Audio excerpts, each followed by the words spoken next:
जब एनआरसी में यहाँ नेटौर में 2 लड़के का हुआ था इंतकाल, जिनको एनकाउंटर दिखाया था, उसके बारे में भी एक बार कह रहा हूँ कि सबसे पहले नेटौर में आने का काम, उनके माँ बाप के जख्मों पे मरहम लगाने का काम इस चंद्रशेखर साहब ने ही किया था, वरना नेटौर में कोई शख्स नहीं आया था। और इसी के साथ एक और है जिसका नाम है प्रियंका गांधी। वो शख्स आई, उसने उन परिवार की मदद की, पुलिस के खिलाफ एक रिपोर्ट लिखवाई। को 2089 में उसे बिजनौर से हम लोगों ने सांसद विधायक चुन के भेजा और उत्तर प्रदेश की मुख्यमंत्री बनी। जी जी जी। आज की तारीख में जो बीजेपी है उससे लोग बहुत घबरा रहे हैं और मुसलमान ज्यादा डरा हुआ है, क्योंकि जितने भी हमले हो रहे हैं सब मुसलमान के कारोबार पे हो रहे हैं।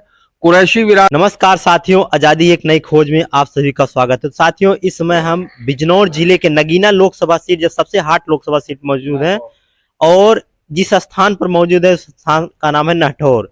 यहाँ पर तमाम अंकल जी बैठे हैं, दादाजी बैठे हैं, बेहतरीन शख्सियत हैं। इनसे हम बात करेंगे कि वर्तमान समय में यहाँ पर किसका वर्चस्व है और लोकसभा नगीना जीतेगा कौन। स्वागत है सर आपका आजादी एक नई खोज में।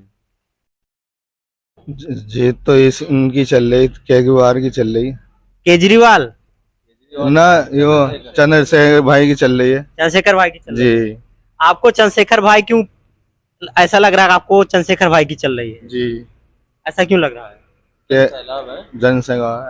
तो दादाजी बताइए, यहाँ से सपा, बसपा, भाजपा और एक अलग कैंडिडेट है आजाद समाज पार्टी के, तो आपको इनमें कौन से कैंडिडेट पसंद है और क्यों पसंद है? मैं पहले तो आपसे अपना परिचय करा दूं। जी जी जी। मैं सपा का बहुत वरिष्ठ मतलब जो है एक वर्कर हूं और समथिंग मैं 18 साल की मेरी एज थी। तो उस टाइम से मैं जब से सपा चुनाव में आई है, मैंने आज तक किसी पार्टी को वोट नहीं दिया सिवा सपा के अलावा, अखिलेश यादव के अलावा।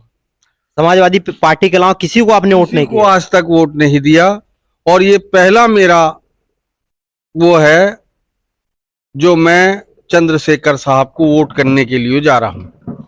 आपको ऐसा क्यों लगा? आप बचपन से आप समाजवादी के प्रति समर्थित रहे, अखिलेश यादव के प्रति समर्पित रहे, तो ऐसा क्या क्यों लगा आपको कि हमको भाई टीम बदलना चाहिए, चंद्रशेखर आजाद जी को वोट देना चाहिए? देखो, ऐसा है कि मैं आज भी समाजवादी का हूँ, कल भी समाजवादी का था। आज की तारीख में हम लोगों की मुस्लिम की मजबूरी बन रही है चंद्रशेखर भाई को वोट देना, क्योंकि बीएसपी की जो बहन मायावती है को 2089 में उसे बिजनौर से हम लोगों ने सांसद विधायक चुन के भेजा और उत्तर प्रदेश की मुख्यमंत्री बनी। जी जी जी।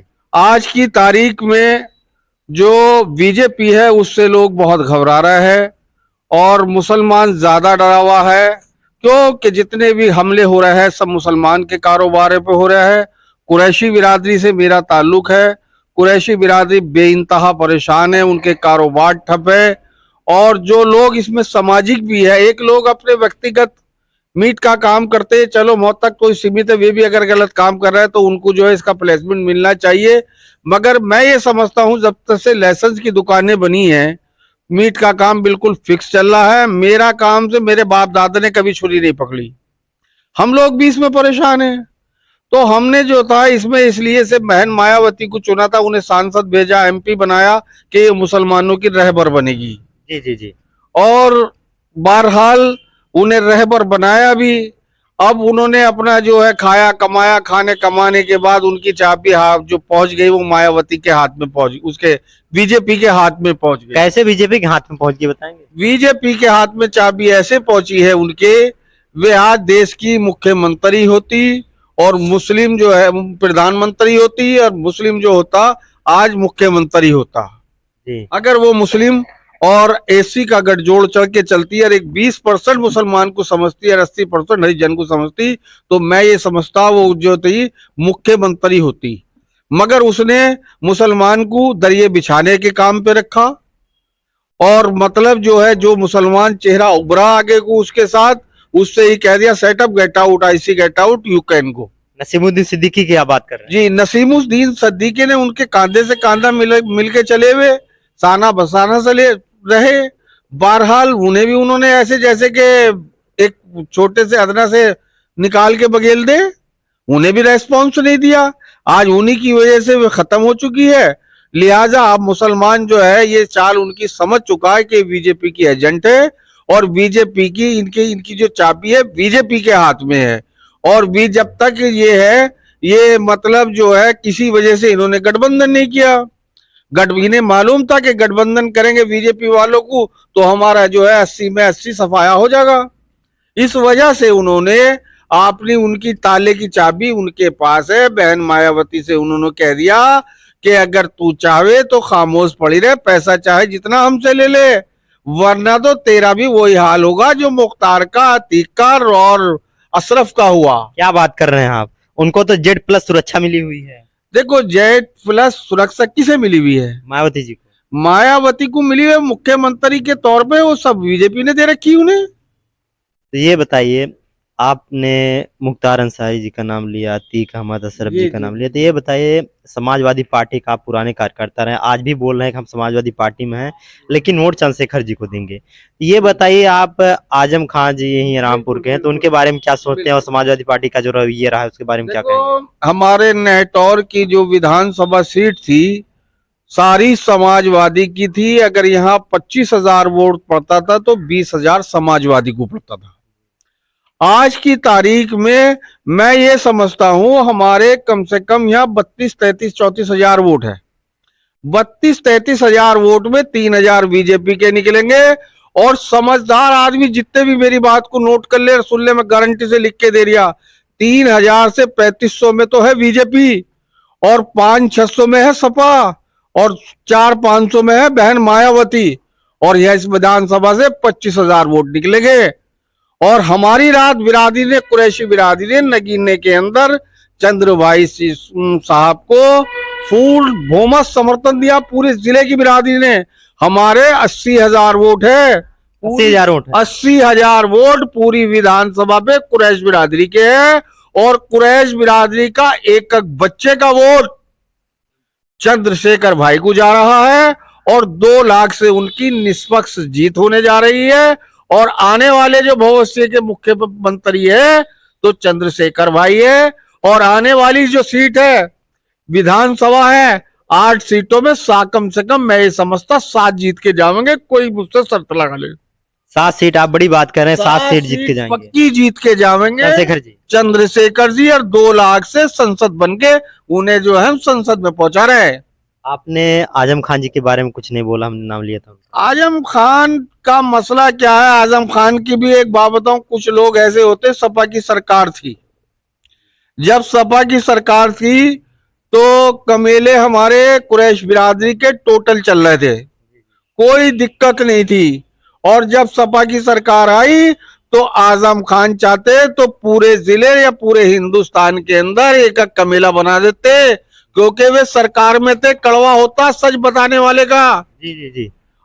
उन्होंने जितने कुरैशी थे सबसे ज्यादा इस सरकार में कुरैशी को परेशान किया गया। और आज की तारीख में कुरैशी लोग परेशान हैं और ये सारी देन आजम खां की है।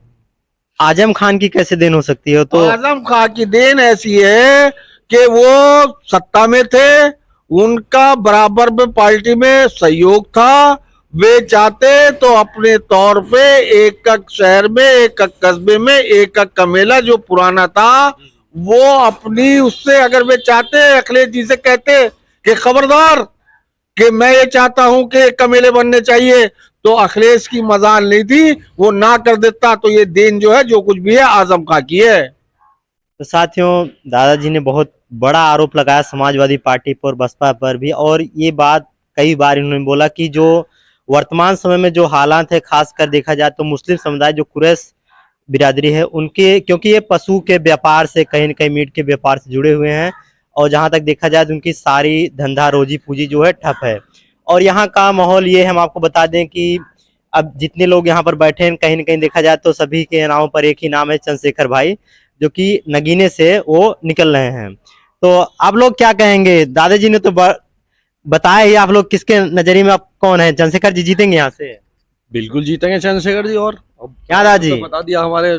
देखिए, मेरा नाम मोहम्मद कफील कुरैशी है, मैं नेटौर विधानसभा से हूँ। और मेरा व्यापार पशु व्यापारी हूँ मैं।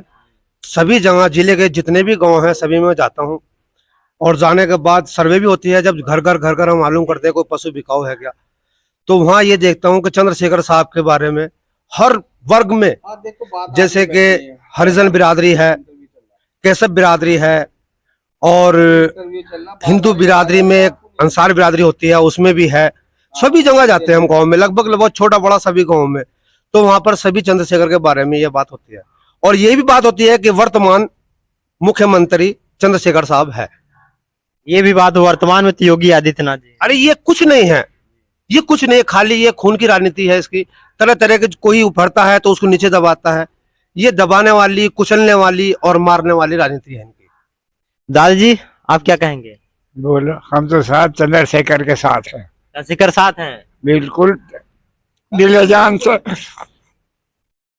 से माल से घर से उन्हीं के साथ है, सब कुछ से। सब उनके साथ। तो साथियों यही होता है एक लोकप्रिय नेता का रुतबा, कि जो हर एक व्यक्ति को अपने यानी दिलो जान से उनको चाहते हैं। बोलिएगा सर। हम जो है चंद्रशेखर साहब के साथ बहुत दिन से जुड़े हुए हैं, कई बार हमारी उनके साथ मीटिंग भी हो गई है और हर प्रोग्राम में उनके जा रहे हैं। अच्छे इंसान है, बहुत अच्छे स्वभाव के हैं। सबसे अच्छी बात तो उनकी यह है कि वो गरीबों के कोई बुलाता है उन्हें तो फौरन मिल जाते हैं, यानी कि गाड़ी से उतर के एकदम मिल जाता है। छोटा बड़ा का कोई उनके अंदर वो नहीं है कि हम ये छोटे आदमी से मिल रहा हूँ, ऐसा किसी उसके अंदर सांसद के अंदर नहीं है। हमारे यहाँ से पहले गिरीश चंद सांसद बन करके गए, आज तक वो लौटे नहीं, किसी को देखा नहीं उन्होंने पलट कर आके। बसपा से सांसद थे? बसपा से थे, बसपा से थे, आज तक पलट कर ही नहीं देखा उन्होंने। 5 साल कहाँ गए, आज तक नहीं आए? आज तक आए नहीं यहाँ पर आके कि हमें क्या करना है और यहीं से जीत के गए। और अब जो है सारा शहर हमारा जो है पूरा चंद्रशेखर के साथ है और दिलो जान से साथ है, और हम उनको जिता कर लाएंगे इंशाल्लाह। और चंद्रशेखर के बारे में एक बात और कहता हूँ, जब एनआरसी में यहाँ नेटौर में 2 लड़के का हुआ था इंतकाल, जिनको एनकाउंटर दिखाया था, उसके बारे में भी एक बार कह रहा हूँ कि सबसे पहले नेटौर में आने का काम, उनके माँ बाप के जख्मों पे मरहम लगाने का काम इस चंद्रशेखर साहब ने ही किया था, वरना नेटौर में कोई शख्स नहीं आया था। और इसी के साथ एक और है जिसका नाम है प्रियंका गांधी। वो शख्स आई, उसने उन परिवार की मदद की, पुलिस के खिलाफ एक रिपोर्ट लिखवाई, थाने पे पूरा होल्ड जमाया, जब जाके एफआईआर दर्ज हुई प्रियंका गांधी और चंद्रशेखर के बारे में। मैं ये कहूंगा कि ये दोनों बहुत रहमदिल नेता है और गरीबों की, मजलूमों की मदद करने वाले नेता है। मैं अल्लाह ताला से दुआ करता हूं कि प्रियंका गांधी को भी आला मुकाम दर्जा अता फरमावे और चंद्रशेखर का साहब को भी, कि ये बहुत अच्छे वोटों से, इतने वोटों से कि शायद मैं कहूं कि निब्रोध जिसको कहते हैं, जिसको बिल्कुल कुछ नहीं बिल्कुल उसको बना दिया जाए, मुख्यमंत्री चंद्रशेखर को बना दिया। इसमें वोटिंग मत कराओ, इसमें नगीना क्षेत्र में निब्रोध कर दो उसको। चलिए ठीक है। तो साथियों हम इसी के साथ विराम देते हैं। जय हिंद, जय भारत।